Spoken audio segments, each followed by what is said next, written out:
Emily had always been fond of her grandmother's antique collection, but when the will was read and she was handed a weathered wooden box, she couldn't shake the unease that settled in her chest. Inside, nestled in yellowed tissue paper, was a porcelain doll with delicate, almost too perfect features. Its glass eyes were wide and gleaming, as if they held a secret. The doll's porcelain skin was cold to the touch, its tiny fingers curled slightly, as though frozen mid-motion. Emily forced a smile, thanking the lawyer, but the doll's presence felt heavy, wrong. At home, she placed it on the shelf in her bedroom, trying to ignore the way its eyes seemed to track her as she moved.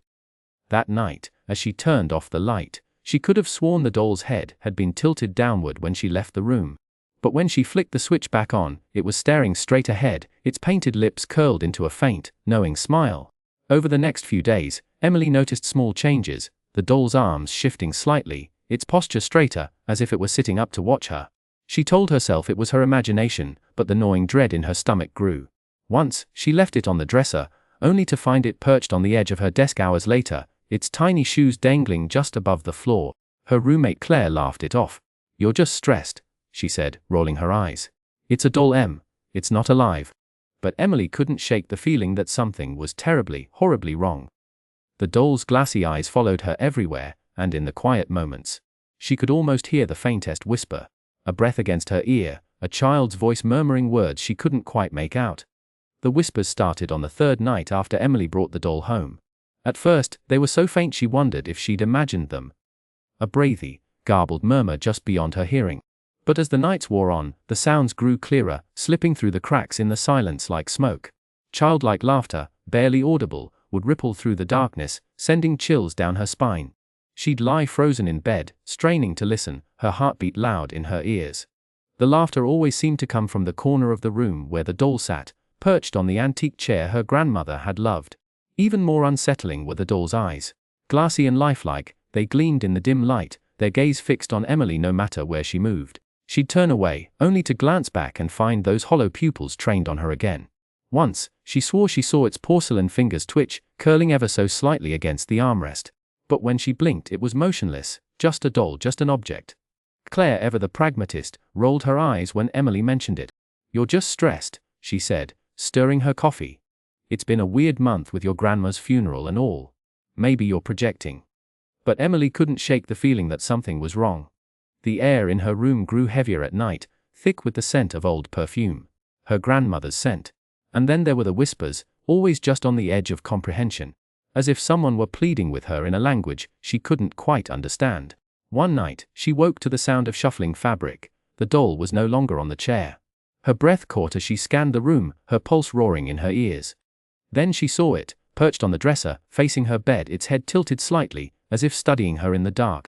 Emily stirred from sleep with a sharp gasp, the cold sensation of being watched creeping up her spine.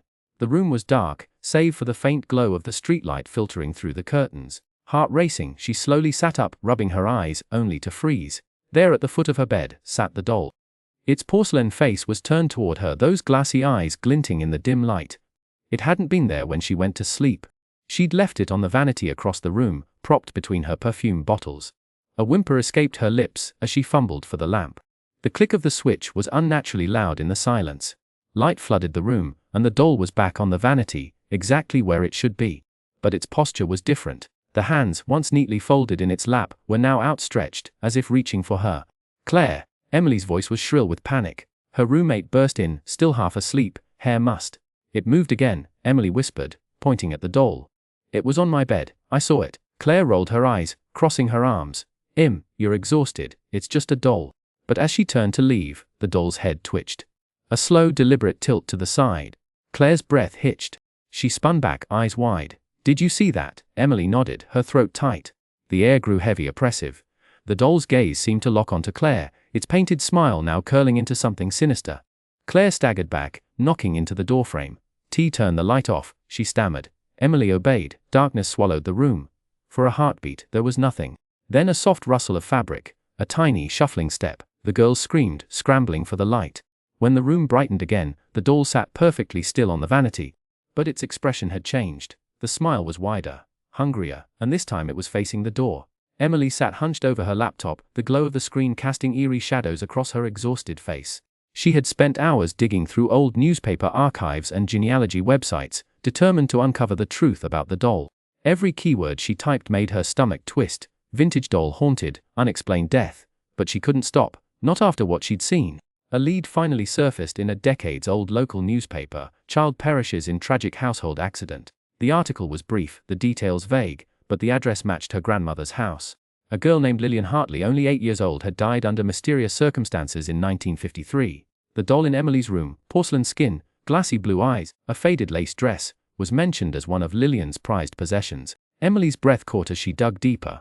Obscure forums and paranormal blogs hinted at something darker. Lillian hadn't just died. Some believed she was murdered. Her spirit, unable to move on, clung to the doll, whispering secrets in the dark. Emily's fingers trembled as she pieced it together. The doll wasn't just haunted. It was a vessel, and Lillian wanted something. Justice, revenge, acknowledgement. Emily didn't know. A floorboard creaked behind her. She spun around, heart pounding, but the room was empty. The doll, which she'd left on the dresser, now sat on the rocking chair near the window, its head tilted slightly, as if listening.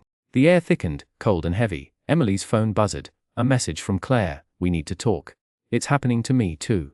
The pieces were falling into place, but the picture they formed was one Emily wasn't sure she wanted to see.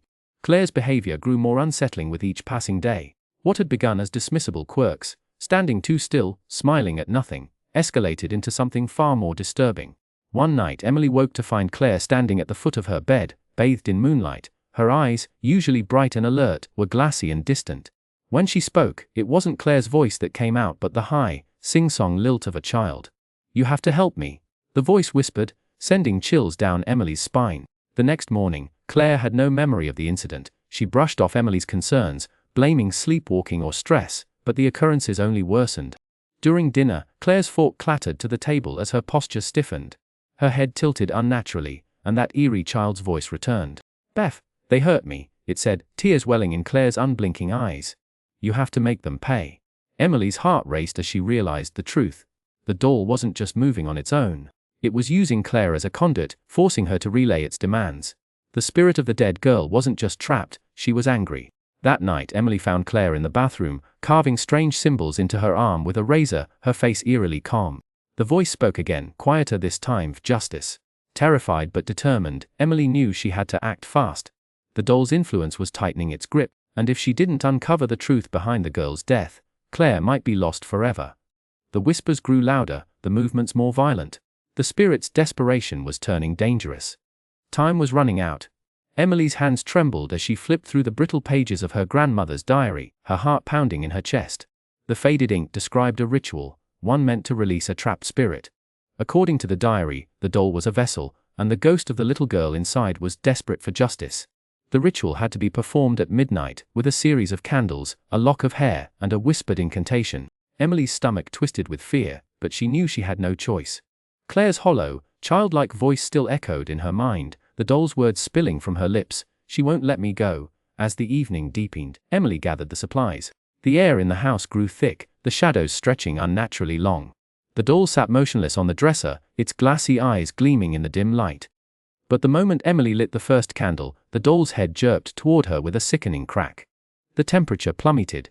Emily's breath fogged in the air as she forced herself to continue, reciting the incantation in a shaky voice.